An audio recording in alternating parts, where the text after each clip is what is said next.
ಶ್ರಾವಣ ಮಾಸ ಶುರು ಆದರೆ ಸಾಕು ಹಬ್ಬಗಳ ಸಂಭ್ರಮವೋ ಸಂಭ್ರಮ. ವರಮಹಾಲಕ್ಷ್ಮಿ ಹಬ್ಬ ಬಂದೇ ಬಿಡ್ತು. ವರಮಹಾಲಕ್ಷ್ಮಿಗೆ ಒಂದು ವಿಶೇಷವಾದ ಪ್ರಸಾದ ಏನಾದರೂ ಮಾಡಬೇಕು ಅಂತ ನೀವು ಅನ್ಕೋತಾ ಇದ್ದೀರಾ? ಹಾಗಿದ್ರೆ ಮಿಸ್ ಮಾಡದೆ ಈ ವಿಡಿಯೋನ ಕಡೆ ತನಕ ನೋಡಿ, ನಿಮಗೆ ಒಂದು ದೊಡ್ಡ ಸರ್ಪ್ರೈಸ್ ಗೊತ್ತಾಗುತ್ತೆ. ವರಮಹಾಲಕ್ಷ್ಮಿ ಹಬ್ಬಕ್ಕೆ ನಮ್ಮ ತಾಯಿ ಅಜ್ಜಿ ಎಲ್ಲ ಸಾಂಪ್ರದಾಯಿಕವಾಗಿ ಸಜ್ಜಿಗೆಯನ್ನು ಮಾಡಿ ನೈವೇದ್ಯ ಮಾಡ್ತಾಯಿದ್ರು. ಯಾಕೆ ಅಂದರೆ ಅದು ಬಹಳ ಶ್ರೇಷ್ಠ. ಹಾಲು, ತುಪ್ಪ, ಸಕ್ಕರೆ, ಏಲಕ್ಕಿ ಪುಡಿ ಮತ್ತು ಹಣ್ಣುಗಳಿಂದ ಮಾಡಿರ್ತೀವಿ ಅಂತ ಹೇಳ್ತಾ ಇದ್ರು. ನಾನು ಈ ವರ್ಷ ವರಮಹಾಲಕ್ಷ್ಮಿಗೆ ಸಜ್ಜಿಗೆಯನ್ನೇ ಮಾಡಿ ನೈವೇದ್ಯ ಮಾಡೋಣ ಅಂತ ಡಿಸೈಡ್ ಮಾಡಿದ್ದೀನಿ. ಆದರೆ ಇವಳೇನಪ್ಪ ಸಜ್ಜಿಗೆ ಅಂತ ಹೇಳ್ತಾ ಇದ್ದಾರೆ, ಆದರೆ ಸೀಬೆ ಹಣ್ಣನ್ನು ಕಟ್ ಮಾಡ್ತಾ ಇದ್ದಾರೆ ಅಂತ ಯೋಚನೆ ಮಾಡ್ತಾ ಇದ್ದೀರಾ? ಇಲ್ಲ, ನಾನು ಕೂಡ ಸಜ್ಜಿಗೆನೇ ಮಾಡ್ತಾ ಇರೋದು, ಆದರೆ ತುಂಬ ಡಿಫ್ರೆಂಟಾಗಿ ಮಾಡ್ತಾಯಿದ್ದೀನಿ. ಈಗ ಹೇಗಿದ್ದರೂ ಸೀಬೆ ಹಣ್ಣಿನ ಸೀಸನ್ ಅಲ್ವಾ, ಸೊ ಇದನ್ನು ಬಳಸಿ ಒಂದು ಸಜ್ಜಿಗೆ ಮಾಡಿದರೆ ಹೆಂಗಿರುತ್ತೆ ಅಂತ ಮಾಡ್ತಾಯಿದ್ದೀನಿ.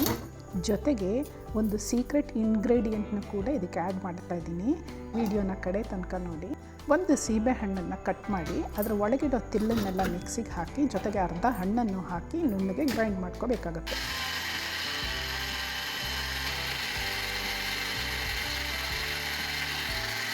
ಉಳಿದಿರೋ ಅರ್ಧ ಹಣ್ಣನ್ನು ಸಣ್ಣಗೆ ಹೆಚ್ಚಿಟ್ಕೋಬೇಕಾಗತ್ತೆ. ಈಗ ನಾವು ರುಬ್ಕೊಂಡಿರೋದನ್ನು ಫಿಲ್ಟ್ರ್ ಮಾಡ್ಕೋಬೇಕಾಗತ್ತೆ, ಯಾಕೆಂದರೆ ಬೀಜ ಎಲ್ಲ ಇರುತ್ತೆ ಇದರಲ್ಲಿ. ಬೀಜನ ತೆಕ್ಕೊಂಡು ಈ ರೀತಿ ಒಂದು ಪ್ಯೂರಿನ ರೆಡಿ ಮಾಡ್ಕೋಬೇಕಾಗತ್ತೆ. ನೆಕ್ಸ್ಟ್ ಈಗ ಒಂದು ಪ್ಯಾನನ್ನು ಒಲೆ ಮೇಲೆ ಇಟ್ಟು 1 ಸ್ಪೂನ್ ತುಪ್ಪನ ಹಾಕಿ ಡ್ರೈ ಫ್ರೂಟ್ಸನ್ನೆಲ್ಲ ಹಾಕಿ ಅದನ್ನು ಸ್ವಲ್ಪ ಕೆಂಪು ಬಣ್ಣ ಬರೋವರೆಗೂ ಫ್ರೈ ಮಾಡಿಕೊಂಡು ಒಂದು ಬೌಲ್ಗೆ ಟ್ರಾನ್ಸ್ಫರ್ ಮಾಡ್ಕೋಬೇಕಾಗತ್ತೆ. ನೆಕ್ಸ್ಟ್ ಇದಕ್ಕೆ ನಾನು ಒಂದು ಸೀಕ್ರೆಟ್ ಇಂಗ್ರೀಡಿಯೆಂಟ್ನ ಯೂಸ್ ಮಾಡ್ತಾಯಿದ್ದೀನಿ, ಪನ್ನೀರನ್ನ ಈ ಥರ ಕ್ರಂಬಲ್ ಮಾಡಿಕೊಂಡು ಅದನ್ನು ಕೂಡ ಸ್ವಲ್ಪ ತುಪ್ಪದಲ್ಲಿ ಈ ಥರ ಫ್ರೈ ಮಾಡಿ ತೆಗೆದಿಟ್ಕೋಬೇಕಾಗತ್ತೆ. ಇದು ಆಪ್ಷನಲ್ಲು, ಬೇಕಾದರೆ ಹಾಕೋಬೋದು. ಹಾಕಿದ್ರೆ ಒಳ್ಳೆ ಟೇಸ್ಟ್ ಕೂಡ ಬರುತ್ತೆ ಮತ್ತು ಕೇಸರಿ ಭಾತ್ ಕನ್ಸಿಸ್ಟೆನ್ಸಿ ಕೂಡ ತುಂಬ ಚೆನ್ನಾಗಿರುತ್ತೆ. ನೆಕ್ಸ್ಟ್ ಈಗ ನಾನು 1 ಕಪ್ ರವೆಯನ್ನು ತುಪ್ಪದಲ್ಲಿ ಹುರಿದು ಇದು ಕೂಡ ತೆಗೆದಿಟ್ಕೋತಾ ಇದ್ದೀನಿ. ನೆಕ್ಸ್ಟ್ ಈಗ ಅದೇ ಪ್ಯಾನ್ಗೆ 1 ಕಪ್ಪಷ್ಟು ಬೆಲ್ಲನ ಹಾಕಿ ಬೆಲ್ಲ ಕರಗಕ್ಕೆ ಸ್ವಲ್ಪ ನೀರು, ಒಂದು ಅರ್ಧ ಕಪ್ಪಷ್ಟು ನೀರನ್ನು ಹಾಕಿ ಬೆಲ್ಲ ಕರಗಕ್ಕೆ ಒಲೆ ಮೇಲೆ ಇಡ್ತೀನಿ. ಇಲ್ಲಿ ಬೆಲ್ಲ ಕರಗೋವರೆಗೂ ನಾವು ಏಲಕ್ಕಿನ ಕುಟ್ಟಿ ರೆಡಿ ಮಾಡ್ಕೊಳ್ಳೋಣ. ಕುಟಾಣಿಯಲ್ಲಿ ನಾನು 2 ಏಲಕ್ಕಿನ ಹಾಕಿ ನುಣ್ಣಗೆ ಪುಡಿ ಮಾಡ್ಕೊತಾ ಇದ್ದೀನಿ. ನೀವು ಬೇಕಾದ್ರೆ ಇದನ್ನು 2 ಸ್ಪೂನ್ ಸಕ್ಕರೆಗೆ ಏಲಕ್ಕಿನ ಹಾಕಿ ಮಿಕ್ಸಿಯಲ್ಲಿ ಕೂಡ ಪುಡಿ ಮಾಡ್ಕೋಬೋದು.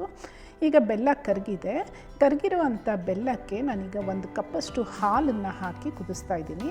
ಜೊತೆಗೆ ನಾವು ಸಣ್ಣದಾಗಿ ಹೆಚ್ಚಿಟ್ಕೊಂಡಿರುವಂಥ ಸೀಬೆಕಾಯಿ ಗೋವಾನ ಕೂಡ ಇದಕ್ಕೆ ಆ್ಯಡ್ ಮಾಡಿ ಒಂದು 5 ನಿಮಿಷ ಕುದಿಸ್ತೀನಿ. ಸೀಬೆಕಾಯಿ ಸ್ವಲ್ಪ ಗಟ್ಟಿರೋದ್ರಿಂದ ಬೇಯಲಿ ಅಂತ. ನೆಕ್ಸ್ಟ್ ಈಗ ನಾನು ಸೀಬೆಕಾಯಿ ಪ್ಯೂರಿ ಏನು ಮಾಡಿ ಇಟ್ಕೊಂಡಿದ್ದೆ ಅದನ್ನು ಆ್ಯಡ್ ಮಾಡ್ತಾಯಿದ್ದೀನಿ.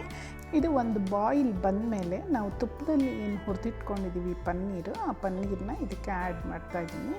ಎಲ್ಲನೂ ಚೆನ್ನಾಗಿ ಬ್ಲೆಂಡ್ ಆಗೋ ಹಾಗೆ ಮಿಕ್ಸ್ ಮಾಡಿ ನೆಕ್ಸ್ಟ್ ಈಗ ನಾವು ಹುರ್ಕೊಂಡಿರೋ ಅಂಥ ರವೆನ ಮಿಕ್ಸ್ ಮಾಡಿ ಬಿಡ್ದಿರ ಒಂದು 3 ರಿಂದ 4 ನಿಮಿಷ ಕೈ ಆಡ್ತಾನೆ ಇರಬೇಕಾಗತ್ತೆ.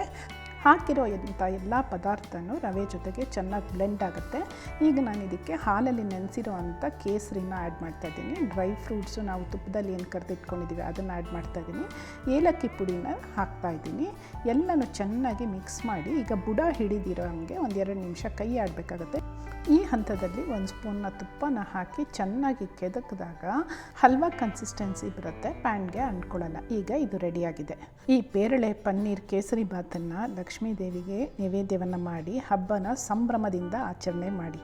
ಎಲ್ಲರಿಗೂ ವರಮಹಾಲಕ್ಷ್ಮಿ ಹಬ್ಬದ ಶುಭಾಶಯಗಳು. ನಿಮ್ಮ ಅನಿಸಿಕೆಗಳು ಏನೇ ಇದ್ದರೂ ಅದನ್ನು ಕಾಮೆಂಟ್ ಮಾಡಿ ತಿಳಿಸಿ.